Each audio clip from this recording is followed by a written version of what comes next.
Hi Aries, Dadhichi here again. It's June 2013. It's your monthly horoscope. I like to just give you a brief synopsis of what's going on celestially and how that might affect you. Of course, it's no substitute for a personal reading, but let's just have a look at some of the planetary configurations and how they might impact upon you this month.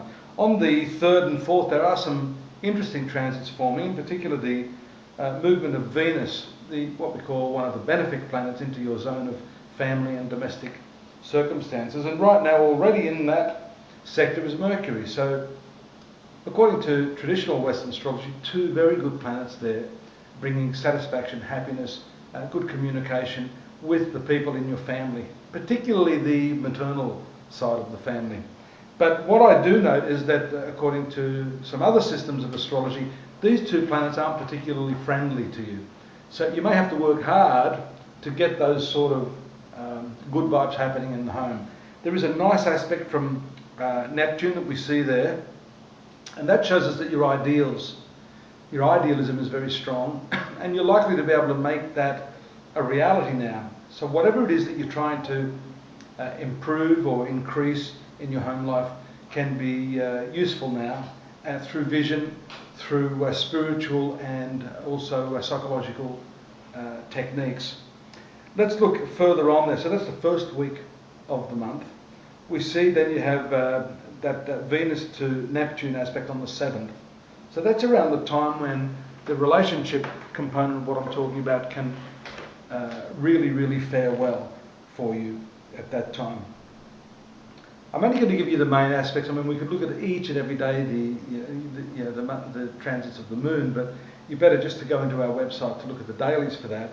And what I want to do is stick to some of the key aspects. Now, one very important aspect, well, there's two on the 8th, and that is your ruling planet going into the right angle or the square of Neptune. That's usually difficult because it can show an abrupt halt to some of these idealistic tendencies that you have.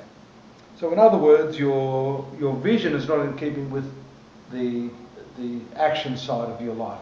You may want things to happen, and that may not happen as quickly as you'd like. The other thing I note with this aspect is the food and dietary and even pharmaceutical problems. So you may have some allergies at this time, or there may be some problems with the food that you're eating. Venus is, in particular, the planet that relates to your food and your dietary intake. So you need to look at that part of your lifestyle at that time. On the same day, we have a nice a nice triangular aspect from Venus to Saturn. That's very good. It's a bit of a cool aspect, but it can show a straightening out of any sort of problems in your relationships and a more responsible attitude in that area of your life. The other hard aspect you have on the 9th is the Mercury and the Uranus square, which can really frazzle your nerves a lot. So perhaps that dietary thing that I'm looking at is going to have an impact on how well you cope with your stress and your work and these other family issues that we've been talking about. So it's a good idea around that time, say around the 5th to the 10th, to work on those particular parts of your life. Now, we see here some sudden and abrupt changes in your family, the domestic aspect we've been talking about, when Venus hits a very challenging aspect to Uranus. Uranus is very sudden. Here we see that it's in the sun sign at the moment. So this is something you're going to do to really break up the boredom. You're probably going to be feeling a little bored and want something challenging and new at that time. So the date of that is the 13th. Of course, this is going to work through a little longer because you've got hard aspects of Mercury and Venus all up through to the 18th, challenging your personality, challenging your willpower. This could more than likely be challenges from within the home with different personalities in the family life. There's a very important transit that takes place on the 26th. That's one of your best planets, Jupiter, again moving into your zone of domestic affairs. And that's going to be there for at least a year. So these first transits that I've talked about this month, I think are going to be the trendsetters for this much longer cycle for you. So you need to knuckle down, work on those relationships in the home life, and I think you'll pave the way for a very good year indeed. Look forward to your company next month. One last transit on the 28th.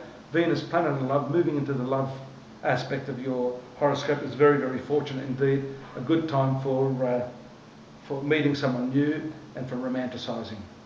See you here next month. Join me at astrology.com.au for this and many other aspects of astrology, daily, monthly, yearly, and many of those free horoscopes as well. Take care now. Bye-bye.